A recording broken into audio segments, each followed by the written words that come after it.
All right, let's expose some more Jesus hate. Why they always hate on Jesus. So before I start, I have to introduce you to this book that I found on Amazon by Phil Bruce. I got it for $9.99 on paperback. This book allowed me to see. So for a lot of these pictures, I had to reference this book. Any artist's renderings of Jesus contained a maximum of 13 hidden messages. This is why most of the drawings of Jesus are so busy. And by busy, I mean a whole bunch of different characters are drawn into them. Well, anyways, you'll see as I show you each one of these pictures, it's a mess. And they do that on purpose so they can hide these messages. And they know that only those who know will get it. Well, the scales have been removed from my eyes, so let's do this. This first picture looks innocent enough. However, the first thing I noticed was they gave angel wings to Mary, the mother of Jesus. You can clearly see that right there. The next one I noticed, this is called a hand cue. The idea here is to shape your fingers into that of a triangle. Something like this. These are photos from that book I showed you earlier, which also kind of reminded me of Mork and Mindy. Nanu, nanu. The next thing I noticed in this photo is this. Ta-da! What do you see there? So I also pulled a photo out of this man's book to show you this. It's an all-seeing eye. This guy used a box of Bartoli pasta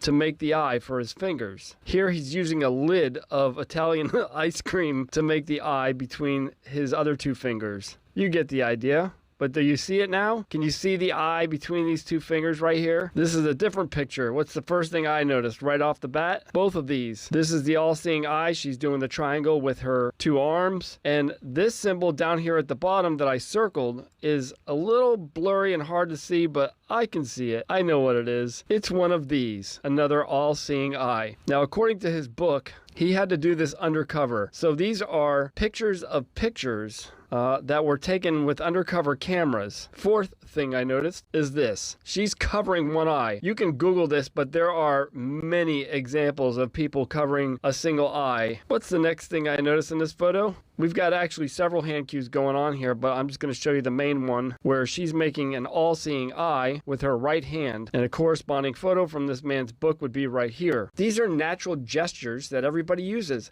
Well, try some of them. See how natural they are. And yes, some of them may turn out to be natural, but that's the joke. That's the whole thing behind these gestures, because you can't tell if they're actually doing it or not. For instance, look at my right hand. I'm making a gesture, but did you notice? Because it looks natural, but it's not natural for me. You have to be initiated into some kind of satanic cult, or you have to be a victim of SRA for these hand gestures to work as well. This one's pretty standard with every photo. Jesus with no blood, Jesus with no crown of thorns, and he's pierced through his forearms. Yet in the Watchtower publication, My Book of Bible Stories, he has the nails through his hands, which is correct. But everything else after that, through the forearms. Here they have Jesus with no crown of thorns, no blood. This is like almost every single picture. And if they do put blood, it's like a little bit or a few drops of blood here and there. Like, he didn't really suffer that much. And like I said, there are so many more hidden messages in these pictures, but you gotta mess with the contrast. You gotta mess with the exposure, the brightness, the darkness, the tint. Once you start messing with this, all these things start to come to light. You can even read things. There's actually words hidden in some of these photos, and they are not good. Now I leave you with this clip right here. This is Mr. Schnobel, and I'm sure I'm getting that last name incorrect, but I really respect this man. He was a Mason, a Satanist. He's on YouTube. You can look up his story. Just an amazing amount of knowledge that this man has, because he was in this stuff for decades. And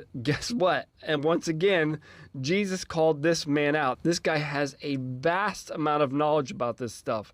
And some of it is jaw-dropping, because you're like, oh man, they do that at the Watchtower Society. Oh man, the governing body does that same thing. That's what you're dealing with here. That's the whole joke. To do it in plain sight and to use God's word and to use Jesus. You see that? I just did an Illuminati symbol and I didn't even mean to do it.